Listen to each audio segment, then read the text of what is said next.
একটা ছোট গ্রামে থাকত একটা গরিব মেয়ে। তার নাম রিনা। রিনার বাবা অসুস্থ আর মা মানুষের বাড়িতে কাজ করত। একদিন মাঠ থেকে ফেরার পথে রিনা জঙ্গলের পাশ দিয়ে যাচ্ছিল। হঠাৎ সে দেখতে পেল একটা পুরনো লাঠি মাটিতে পড়ে আছে। লাঠিটা হঠাৎ কথা বলে উঠল। আমি জাদুর লাঠি, আমি তোমাকে সাহায্য করতে পারি। তুমি যা চাইবে আমি তোমাকে তাই দেব। আমি কি অনেক টাকা চাইব? না, আমি চাই আমার বাবা পুরোপুরি সুস্থ হয়ে যাক। আমার বাবাকে সুস্থ করে দাও। তোমার ইচ্ছা পূরণ হবে। পরের দিন সকালে রিনার বাবা একদম সুস্থ হয়ে গেল। কিন্তু রিনা লাঠিটার কাছে আর কিছু চাইল না। সে লাঠিটাকে ঘরের এক কোণায় রেখে দিল। গ্রামের এক লোক এই জাদুর লাঠির কথা জানতে পেরে সেটাকে চুরি করার পরিকল্পনা করল। পরের দিন লোকটা সুযোগ বুঝে লাঠিটাকে চুরি করে তার বাড়িতে নিয়ে আসলো। আমাকে অনেক অনেক সোনা আর টাকা দাও।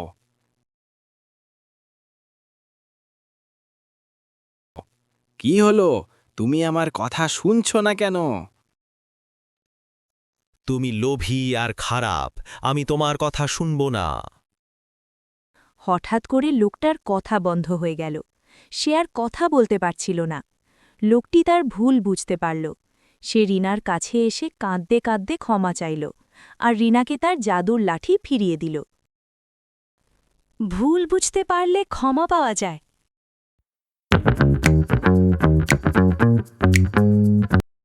একটা ছোট গ্রামে থাকত এক মেয়ে। তার নাম মেঘলা।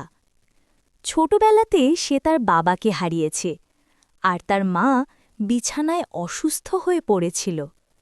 মেঘলা প্রতিদিন তার মায়ের পাশে বসে থাকত। মা, তুমি ভালো হয়ে যাবে তো? হ্যাঁ রে মা, আমার কিচ্ছু হবে না। গ্রামে আরেকজন ছিল, হরিদাস চৌধুরী। সে ছিল খুব ধনী, কিন্তু তার মন ছিল একদম কঠিন। সে গরিবদের জমি কেড়ে নিত।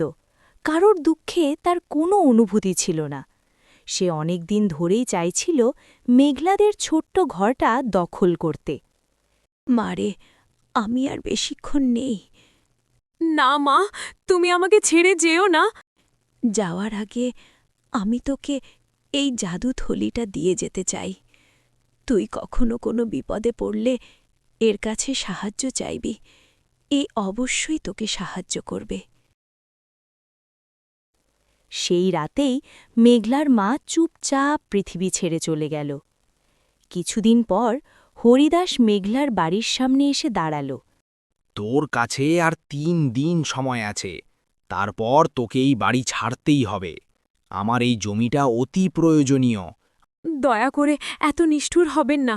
আমার যাওয়ার আর কোনো জায়গা নেই। আমি কোনো কথা শুনতে চাই না।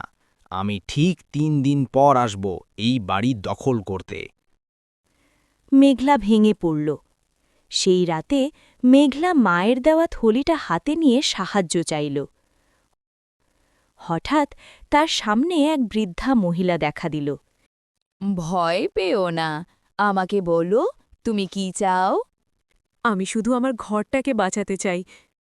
বেশ, তাই হবে, তুমি কোনো চিন্তা করো না। এরপর ঠিক 3 দিন পর হরিদাস মেঘলার বাড়িতে অনেক উপহার নিয়ে উপস্থিত হল।